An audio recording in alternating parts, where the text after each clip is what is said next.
Shalom Bapak Ibu semua, saat ini kita ada di khotbah minggu bersama Boksu Willy. Dan tema khotbah minggu ini adalah Tuhan tahu apa yang kamu pikirkan. Mazmur 139 ayat yang pertama, Tuhan, Engkau menyelidiki dan mengenal aku. Amin. Saudara, Tuhan itu menyelidiki dan mengenal setiap kita dengan sangat baik. Bahkan sampai kepada hal-hal terkecil sekalipun dalam kehidupan kita. Karena Dia Maha Tahu. Amin. Maka dari itu, kita harus memperhatikan dengan saksama bagaimana kita hidup. Jangan sampai kita berperilaku tidak benar yang bisa mendatangkan murka Tuhan. Katakan amin. Nah, sebagai seorang raja, Daud pasti setuju dengan pernyataan ini. Seperti tingginya langit dan dalamnya bumi, demikianlah hati raja-raja tidak terduga. Amsal 25 ayat ketiga. Apa yang ada di pikiran dan hati seorang raja, tak seorang rakyatnya pun tahu. Akan tetapi, raja-raja itu sama sekali tidak sanggup untuk menyembunyikan hati dan pikiran mereka dari hadapan Tuhan. Tuhan mengetahui segala sesuatu yang ada di dalam hati dan pikiran kita. Lebih dari kita sendiri tahu. Lah kok bisa? Sebab Tuhan adalah pencipta kita. Dia itu maha sempurna. Jadi Tuhan tahu apa yang kita pikirkan. Daud menambahkan, Engkau mengetahui kalau aku duduk atau berdiri. Engkau mengerti pikiranku dari jauh. Mazmur 139 ayat kedua. Nah, ini menunjukkan bahwa Tuhan itu sangat peduli kepada kita. Saat kita duduk, Dia melihat dan memperhatikan. Manakala kita berdiri, Dia juga ada di sana. Jadi, tidak ada satu tindakan pun atau gerak-gerik kita yang terlepas dari pengamatan Tuhan. Termasuk apa saja yang ada di pikiran kita yang sedang kita pikirkan. Bahkan pikiran-pikiran yang masih berupa imajinasi, angan-angan, atau niat dalam diri kita. Dia sangat tahu secara rinci. Alkitab menyatakan, Tuhan menyelidiki segala hati dan mengerti segala niat dan cita-cita. Di 1 Tawarik 28 ayat 9b. Nah, Bapak Ibu semua, di Mazmur 139 ayat ketiga, Daud berkata seperti ini. Engkau memeriksa aku kalau aku berjalan dan berbaring. Segala jalanku kau maklumi. So, kemanapun kita pergi, Tuhan ada di sana untuk dan mengawasi kita. Jadi kehidupan kita secara total, mulai dari pikiran ataupun yang sudah berupa perbuatan nyata, semuanya berada dalam pengawasan Tuhan. Lanjut kita lihat Mazmur 139 ayat keempat. Sebab sebelum lidahku mengeluarkan perkataan, sesungguhnya semuanya telah kau ketahui ya Tuhan. Bayangkan, sebelum kita berkata-kata, Tuhan pun sudah tahu apa yang ada di pikiran kita. Daud sadar ia tidak mungkin dapat menyembunyikan diri dari pantauan dan perhatian Tuhan. Sebab Dia ada di mana-mana dan mengetahui segala sesuatu. Maka ia begitu terbuka di hadapan Tuhan. Jadi tidak ada selubung sedikit pun yang mampu menudungi dan menutupi seseorang dari pandangan Tuhan. Sehingga ia tidak tahu. Semuanya nyata jelas. Banyak orang Kristen tidak menyadari tentang hal ini. Atau mungkin pura-pura tidak tahu kalau Tuhan itu maha hadir dan maha tahu. Sehingga mereka menjalani hidup dengan seenaknya sendiri alias sembrono.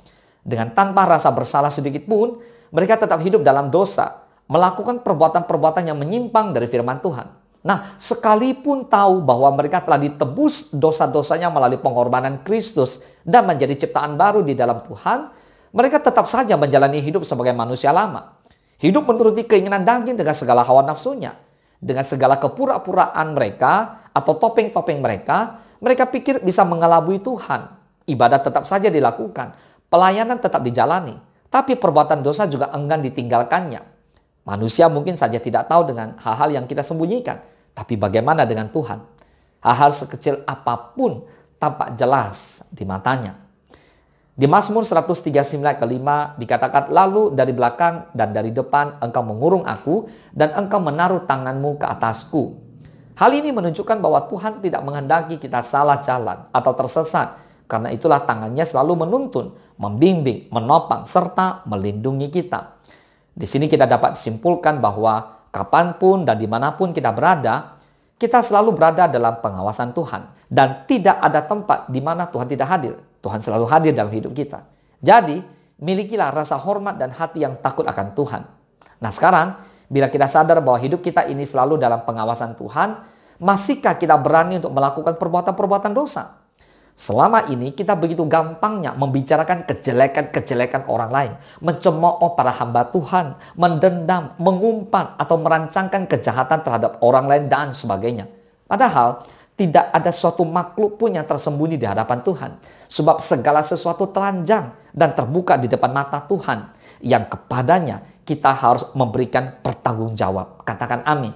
Bila segala hal akan kita pertanggungjawabkan kepada Tuhan di depan tahta pengadilannya kelak, pertanyaannya, masihkah kita ogah-ogahan atau asal-asalan di dalam menjalankan peran kita masing-masing? Masihkah kita baru mau melayani Tuhan dengan giat kalau kita dipuji orang lain? Masihkah kita ngambek dari pelayanan bila hati kita sedang jengkel terhadap rekan yang tidak menghargai pelayanan dan pengorbanan kita? Atau kita lebih suka menghabiskan waktu untuk perkara-perkara dunia ini daripada berkorban untuk Tuhan? Ingat, tidak ada satu sudut pun dalam kehidupan kita yang berada di luar pengetahuan Tuhan. Puji Tuhan, hari ini kita masih diberi kesempatan untuk memperbaiki diri. Tuhan tahu apa yang kamu pikirkan. Katakan amin. Mari kita gunakan kesempatan ini untuk memulai sebuah lembaran hidup yang baru, yang kita tulis dengan tinta emas. Kisah-kisah yang manis menjadi berkat bagi orang lain dengan terlebih lagi menyenangkan hati Tuhan.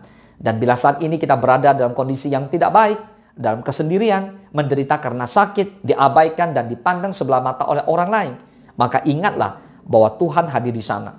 So, jangan biarkan beratnya penderitaan itu melumpuhkan kepekaan hati kita terhadap keberadaan Tuhan di dalam kehidupan kita.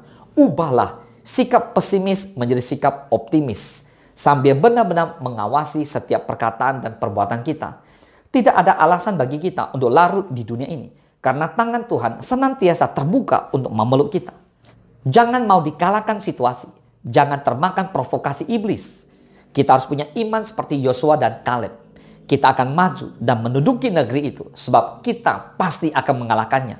Bilangan 13 ayat 30. Nah, iman Yosua dan Kaleb menjadi bangkit oleh karena pandangannya terarah kepada Tuhan. Dan saudara, aku senantiasa memandang kepada Tuhan karena ia berdiri di sebelah kananku. Aku tidak goyah. Mazmur 16 ayat 8. Nah, pandanglah terus hanya kepada Tuhan Yesus. Bersama Tuhan Yesus, kita pasti sanggup menanggung segala perkara. Boleh katakan amin? Mari kita bersatu dalam doa.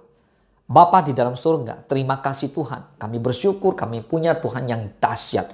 Tuhan yang peduli, Tuhan yang penuh kasih dan rahmat.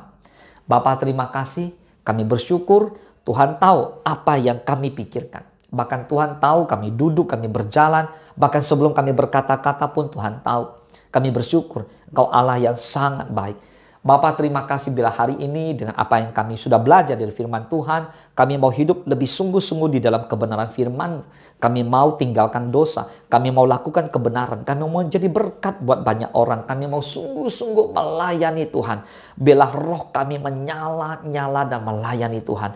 Bapa, Engkau memberkati setiap teman-teman, Bapak Ibu, jiwa-jiwa yang saat ini mengikuti khotbah minggu ini. Berkati mereka Tuhan Yesus, beri kekuatan yang baru kepada mereka, agar mereka lebih lagi punya hati yang mengasihi Tuhan dan mengasihi sesama. Dan sungguh-sungguh hidup di dalam kebenaran-Mu. Terpujilah nama Tuhan, hanya di dalam nama Tuhan Yesus. Kami berdoa dan bersyukur, haleluya, amin. Selamat hari Minggu, Tuhan Yesus memberkati.